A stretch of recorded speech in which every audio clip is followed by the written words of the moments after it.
Côte d'Ivoire, lorsque Saïd Penda traite Laurent Gbagbo de criminel de guerre de la pire espèce et de boucher. Plus de détails après le générique. Avant de commencer, abonnez-vous à la chaîne et activez la cloche de notification car cela va vous permettre de ne plus manquer les prochaines vidéos. Let's go!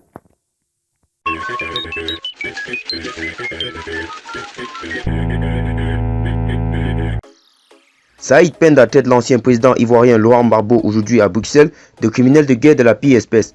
Je jure que c'est la politique d'exclusion mise en place par Gbagbo et les nombreuses exactions puis les massacres des ressortissants du nord de la Côte d'Ivoire soupçonnés de sympathie pour l'opposant Ouattara qui a obligé ces derniers à prendre les armes pour défendre leur citoyenneté. Je jure que la politique xénophobe de Gbagbo et ses différents discours anti-africains ont eu été la cause de l'assassinat des milliers de Ouest-Africains, tels que le Burkinabé, les Maliens, les Guinéens, les Nigérians, Sénégalais, etc., par les forces de sécurité et les différentes milices pro-régime. Je jure qu'au moment où il instrumentalisait ses supporters avec des discours et postures anti-françaises, le Roubla était plutôt dans une parfaite relation de business avec les hauts représentants de la France-Afrique qui sont les Boys, principaux marchés de BTP, Bolloré, concession des ports d'Abidjan de gré à gré, Sagem, attribution du marché de la confection du fichier électoral contre l'avis de l'opposition. Je jure que par la fanatisation des partisans au travers d'une manipulation des masses jamais égalée en Afrique, Gbagbo a injecté le virus de la haine.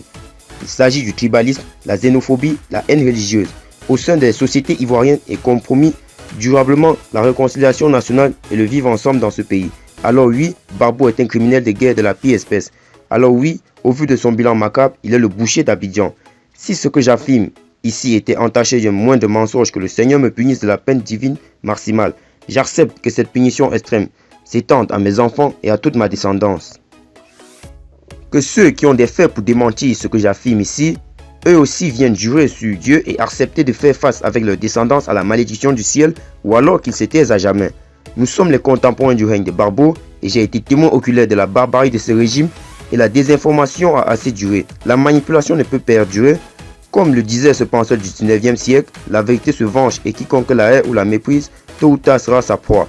La vérité finira par broyer Gbagbo et sa manipulation qui continue, Inch'Allah, Inch'Allah. Plaise à Dieu, que triomphe la vérité.